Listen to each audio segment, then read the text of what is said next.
Okay, the last three videos were broken down into the three macronutrients. We had one on carbohydrates, fats and proteins. A number of people were on after the different videos asking some different questions, and a lot of them came down to more about portion sizes, how much we should be consuming, how do we know when to change.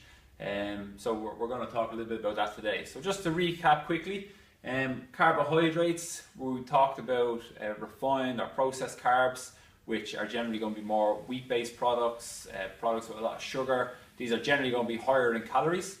Or you have whole food carbohydrates. So whole food carbohydrates, we're talking about your potato, your sweet potato, your rice and quinoa. Generally you're still going to pack a good bit of carbs, but it's going to be lower in calories. On fats, we talked about the importance of fats for our cholesterol, our sex hormones, our myelin sheath on our nervous system, our brain and function. The differences between saturated, poly and monounsaturated fats, where we get them from. We were saying how maybe some people need to reduce some of their saturated fat intake, things like poorer quality cuts of meat or looking for more leaner meats, but up in things like their avocado and olive oil and almonds, so add more of that into the diet. And then on proteins, we talked about complete and partial proteins. Complete proteins being it contained all 9 essential amino acids. Most of our animal proteins, vegetable proteins like quinoa and buckwheat.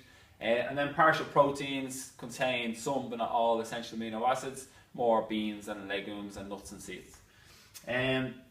So if you missed any of those videos, be sure to go back to the YouTube channel Access Health and Fitness, and they're all posted up there. So today we're just going to talk more about portion sizes, how much of these foods should we be getting in our diet. If you want simple guidelines, we have, based on 3 meals a day, you'd be looking at, pounds of protein. So generally, average female, 1 to 1.5, average male, 1.5 to 2 pounds of protein. So literally the size of your palm, you're talking about chicken fillets, salmon darns or fish fillets. Then fist of veg. So when we say veg here, we're talking about our colourful veg. So things like broccoli and cauliflower and cabbage and spinach and peppers and onions. And we're aiming for, again, female maybe 1 to 1.5 fist size, and males 1.5 to 2 of your own fist size of colourful veg. With a fist of starch, this is where we're going for the more higher carb vegetables, so things like your potato, your sweet potato, your rice, quinoa as well, and maybe if you're on things like gluten-free pasta or spaghetti, we'd look at that. So we say, so if you imagine a potato the size of your own fist, that would be your portion. So, and then you have a thumb or 15 mils of fat. So, one portion would be 15 or a tablespoon of olive oil. Snack, like 1 portion on almonds for me might be about 8 to 10 almonds. So if you were looking at your dinner plate, it should be fairly full and full of whole foods. So the volume of food is still quite large, but when you're dealing more in whole foods rather than refined and processed foods, your calorie intake is going to be lower. So if you imagine your dinner plate with say 1.5 pounds of protein, 1.5 fists of veg, a fist of starchy carbs, and 1 to 2 tons of fat. That's going to be a decent sized meal. And if you were having 3 decent sized meals a day, generally you're not going to be doing too bad. And if you're going for just the general guideline option, you have to be just very careful, because people can do the general guideline option, but if you're snacking on wheat-based products like cakes and biscuits or high sugar foods just like sweets and chocolate or ice cream on a regular basis in between your good meals, well then your total calorie consumption is still going to be probably through the roof, and you're still not going to be probably aiming for or hitting the goals that you're aiming for. Whether it was weight loss or whether it's for performance or increasing your strength. So you have to be aware of the bigger picture. People always ask me, well, what about cheat days or cheat meals, or if you're doing this stuff 90% of the time, general population people, just working away, eating right, you know, training a few times a week, having normal, like, you know, we won't call it exercise, but normal activity, you know, out walking or, you know, messing with kids or walking the dog, you know, just general day-to-day living, you're going to be doing all right. And that 10% allowance is for going out for a meal and not really worrying too much about what you're eating, or, you know, for sitting in and going to the cinema with the kids, or sitting in watching a movie with the kids and eating a bit of junk.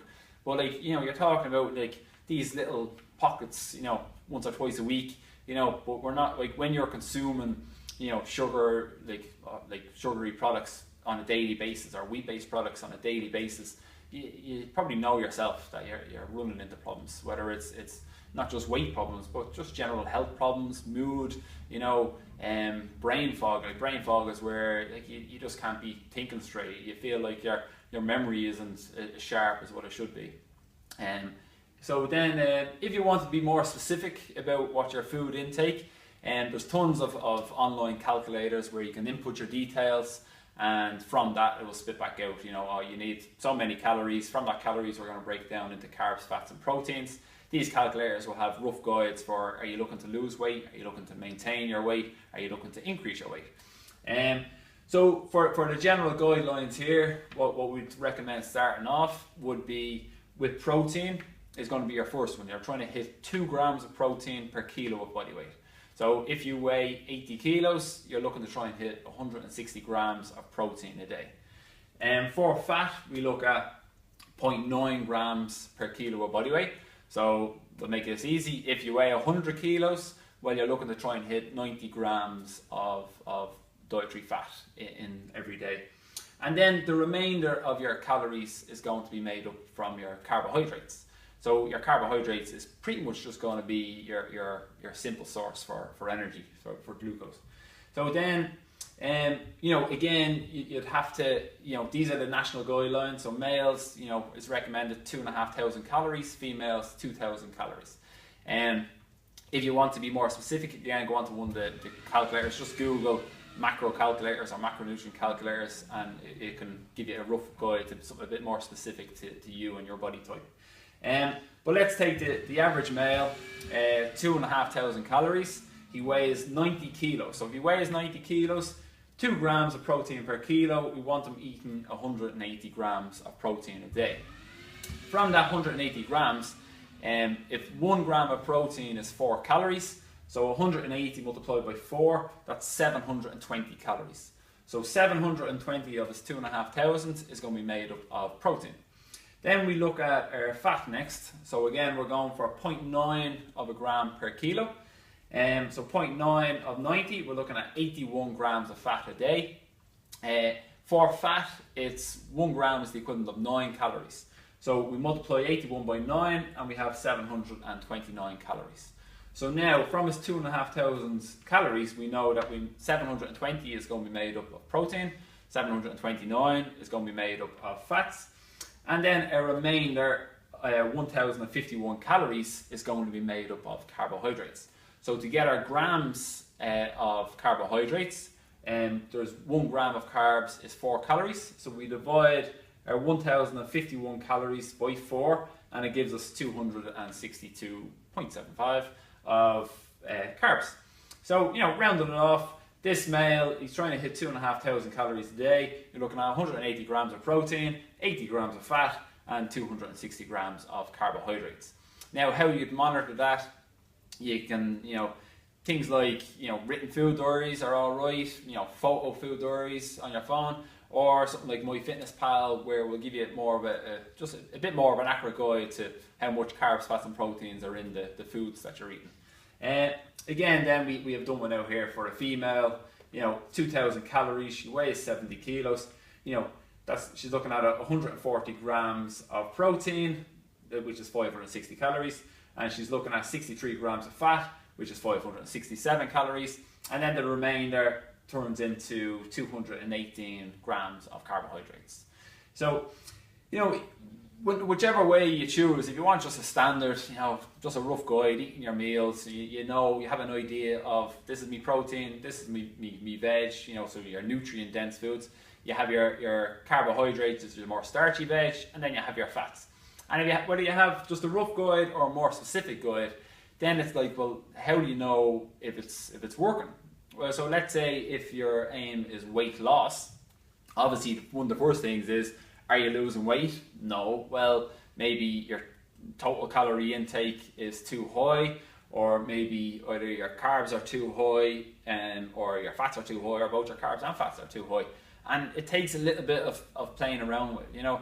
So like if you were to reassess every 2 weeks, you know, have you been sticking to the plan initially, first of all? You know, if you say, I stuck to the plan, but I went out and had, you know, 7 or 8 beers at the weekend, you know, that's a different story. Because let's say if you plan for weight loss and your weight loss has a 300 calorie deficit a day, but at the weekend you have 7 points, you know, that's pretty much wiped out your whole weekly deficit.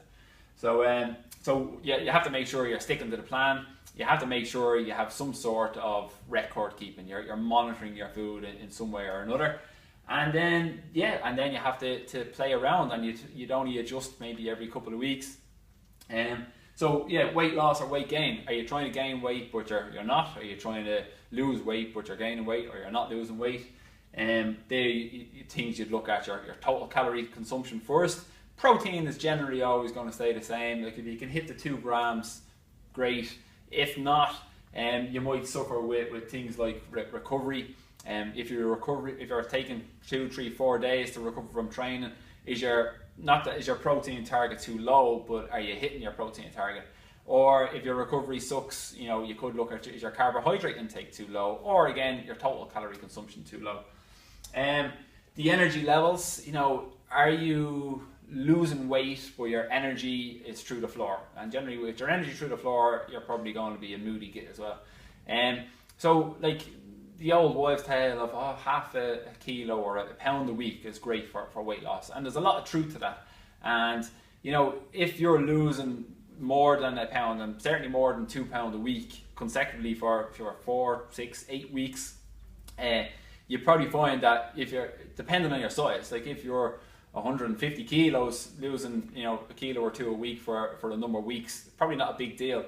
If you're only 80 kilos or 90 kilos even, and you're losing a couple of kilos a week for a number of weeks, you probably have gone too far. Is your calories too low? If your energy is matching that, it's way too low, you know, you have to slow down your weight loss. And that might sound ridiculous to some people, but it's true. You can't maintain, like if a rapid weight loss, your body is going to respond, and it's going to respond hard. And this is where yo-yo dieting and fad dieting comes in. You know, if your calories are too low and your energy expenditure is too high, your body will, through hormone releases, make you move less and will make you want to eat more, and you'll have little to no control over it. You know, it's like trying to drown yourself in a basin of water. You'll always pull your head out. And when your hormones kick in that it's going to move less and eat more, you know, you're generally going to have very little control, and you will respond. So other things to look at, performance, you know, like have you been training with weights for 10 weeks and, you know, you had someone done out a good program, but, you know, you're getting weaker rather than stronger. Well, then, again, you have to look at, you know, are you consuming enough calories? Are you recovering properly? You know, is your protein level proper? Is your carbohydrates level proper for energy? Sleep, you know, sleep is going to, you know, cross over with everything. It's going to cross over with, you know, definitely your recovery and your performance. You know, are you waking up during the night hungry? You know, if so, you know, but you've only eaten a few hours ago, your total calorie consumption again might be too low. The other one is are you waking up in the morning and you're not hungry? You know, so things like that you'd look at. Have you eaten too big of a meal too close to going to bed? Have you had poor quality sleep or not enough sleep after eating too close to bed? You know, I know we all have different lifestyles and not everything is going to be ideal. I try to, on days where I can, try stop eating 12 hours before breakfast. So if I plan on having breakfast 6 o'clock tomorrow morning, by 6 or 7 o'clock in the evening, I try to stop eating. Now, there's days that's not ideal. I could be in the gym here until 7 or 8 o'clock and go home and I'll have to eat my dinner. And if I'm aiming to eat a certain amount of food in a day, if I need to eat a certain amount of food in a day, I'll always choose having that 8 o'clock or 9 o'clock meal at night rather than not eating. Because if I haven't eaten since 4 o'clock and I won't be eating until 6 a.m. tomorrow, 14 hours is a long time to go without food, especially when we have it freely available to us. So reasons for change, you have to be closely monitoring, obviously things like your weight, if you can, your actual body fat, energy levels, recovery, your performance in exercise, or your performance in work. Like I was saying about brain fog, are you able to think clearly, or are you a moody git, there's a lot of people that are probably just naturally moody gits, that's okay too. Sleep, are you sleeping well, are you sleeping right through the night? If you're not, sleep is going to be a whole other video I'll talk to you about, especially when it comes to like stress and circadian rhythm, and also generally crossing over with being metabolically flexible with your food. And then not being hungry in the morning, again, you have to look at, are you eating too much or eating too much late at night?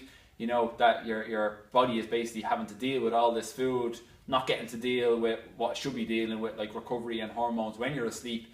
You're not sleeping deeply enough, you're waking up more tired, more stressed, and generally just not in the mood for food. So again, if you're enjoying these videos, please like and share them across your social media. Any questions? I've been receiving a fair few questions, but a lot of the questions are generally just, they're really good basic questions. So maybe put them in the comments publicly, so other people can see them, and I can respond through them there for everyone to see them, and it'll probably help more people out. Thanks.